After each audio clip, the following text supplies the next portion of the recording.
বাবা মা যে সন্তানের জন্য কি কি করতে পারে সেটা আমি আমার বাবাকে যতই দেখি ততই অবাক হয়ে যাই। প্রতি বছর জামাই ষষ্ঠীতে বাবা আমাদের জন্য সব কিছু জোগাড় করে রাখে, আমি গিয়ে শুধু রান্নাটাই করি। এখন মা তো কিছুই করতে পারে না, তাই মায়ের অভাবটা বাবাই পূরণ করে দেয়। আজকে শেয়ার করব জামাই ষষ্ঠীর স্পেশাল থালিতে কি কি রান্না করেছিলাম। বাবা তো পোলাওয়ের চালটা ধুয়ে ভালো করে শুকিয়ে রেখে দিয়েছে। আমি যাওয়ার পর আসলে পরিমাণটা ঠিকঠাক বুঝতে পারে না, তো তাই জন্য এগুলো মেখে রাখেনি। সব কিছু রেডি করে দিল। পোলাওয়ের চালের মধ্যে ঘি, হলুদ গুঁড়ো, তারপরে পোলাওয়ের মশলাটা ভাইয়ের বউ আগের দিন গুঁড়ো করে রেখে গেছে। সব কিছু দিয়ে পোলাওটা মেখে নিল। এবার কাতলা মাছের কালিয়া করব, তার জন্য মাছগুলোও ধুয়ে রেখেছে বাবা। আমি স্বাদ অনুযায়ী নুন দিয়ে দিলাম, হলুদ গুঁড়ো, লঙ্কার গুঁড়ো দিলাম। মাছগুলোকে ভালো করে মেখে তারপরে রেখে দিল। এবার মাটনটাকেও ম্যারিনেট করে দিল। মাটনের মধ্যে দিয়ে দিলাম হলুদ, লঙ্কা, জিরে, ধনে 1 চামচ করে। 1 কিলোর ওপর মাটন আছে। আর দিয়ে দিলাম 1 চামচ কাঁচা লঙ্কা বাটা, 1 চামচ আদা বাটা আর 1 চামচ রসুন বাটা দিয়ে দিলাম। পরিমাণ মতন সব কিছু দিয়ে স্বাদ অনুযায়ী নুনও দিয়ে দিলাম। আর দিয়ে দিলাম 2 চামচ সর্ষের তেল আর প্রায় 200 গ্রাম মতন টক দই ফেটিয়ে রেখেছিল দিয়ে দিলাম। সব কিছু দিয়ে ভালো করে মেখে দিল। বেসনটাকে পর্যন্ত মেখে দিয়েছে, জানো তো। বেসনের মধ্যে পরিমাণ মতন দিয়ে দিলাম হলুদ গুঁড়ো, লঙ্কার গুঁড়ো, কালো জিরে, একটু চিনি, সব কিছু দিয়ে অল্প অল্প জল দিয়ে বেসনটাকে ভালো করে গুলে রেখে দিল। এবার বাবার কাজ শেষ। আমি গিয়ে পোলাওটার জল মেপে বসিয়ে দিলাম একটা গ্যাসে। আর একটা গ্যাসে ঘি গরম করে কয়েকটা শুকনো লঙ্কা, তেজপাতা ফোড়ন দিয়ে যখন ঘিটা মেল্ট হয়ে যাবে 1 চামচ আদা বাটা দিয়ে দিলাম। তারপরে কাজু কিশমিশ দিয়ে ভালো করে ভেজে নিলাম। এবার ম্যারিনেট করা পোলাওয়ের চালটা দিয়ে দিলাম। চালটা দিয়ে মিডিয়াম টু লো ফ্লেমে চালটাকে ভেজে নেব। জানোই তো পোলাওয়ের চালটা খুব ভালো করে ভাজতে হয়। চালটা থেকে যখন ফুটফুট শব্দ হবে তখন ভাববে চালটা ভাজা হয়ে গেছে, আর কালারটাও একটু চেঞ্জ হয়ে যায়। এবার জলটাও ফুটে গেছে। জলের মধ্যে আমি কিন্তু ফোটানোর সময় গোটা গরম মশলা দিয়েছিলাম।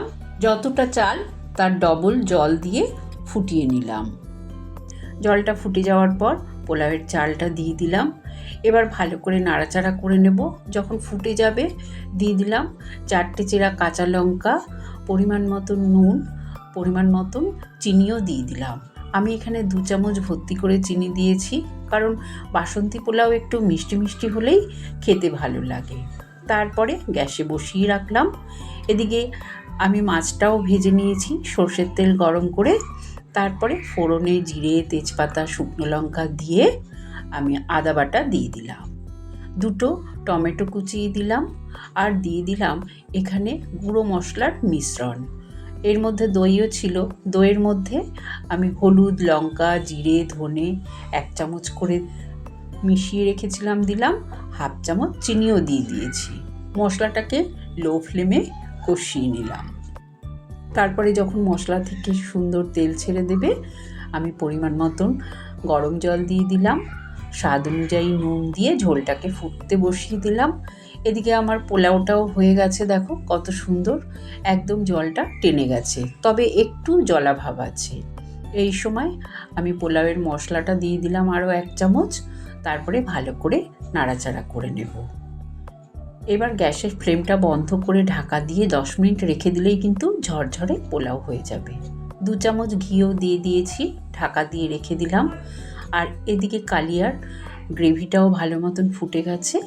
ভেজে রাখা মাছগুলো দিয়ে আবারও ভালো করে ফুটিয়ে নেব। তারপরে গ্যাসের ফ্লেমটা লোতে করে ঢাকা দিয়ে কিছুক্ষণ রান্না করে নেব। নামানোর আগে দিয়ে দিলাম 4টে চেরা কাঁচা লঙ্কা, 1 চামচ শাহি গরম মশলার গুঁড়ো আর 1 চামচ ঘি। ব্যাস তৈরি হয়ে গেল সুস্বাদু কাতলা মাছের কালিয়া। এবার মটন কষাটা বানাবো।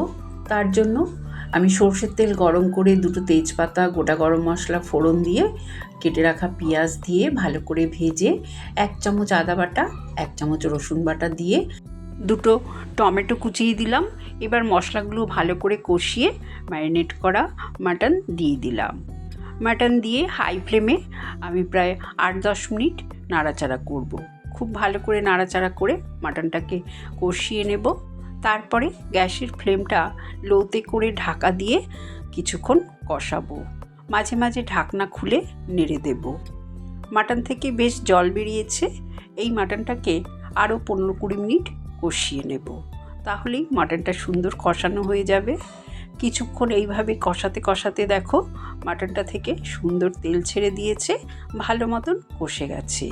এই পর্যায়ে মাটনটা কিন্তু 70% আমার সেদ্ধ হয়ে গেছে।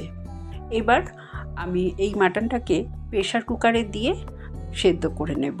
পরিমাণ মতন গরম জল দিয়ে প্রেশার কুকারে 2 সিটি দিলেই সেদ্ধ হয়ে যাবে। তারপরে ঘি গরম মশলা দিয়ে নামিয়ে নেব।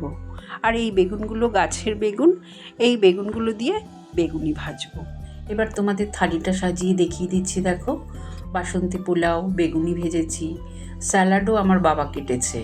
তারপরে দেখো কাতলা মাছের কালিয়া দিলাম, মাটন কষা, দই, মিষ্টি আর ফল তো আছেই, যেহেতু জামাই ষষ্ঠী। কেমন লাগলো থালি? ভালো লাগলে কমেন্ট করে জানিও। চ্যানেলটাকে লাইক, শেয়ার করো। নতুন বন্ধু হলে সাবস্ক্রাইব করো। সুস্থ থেকো, ভালো থেকো।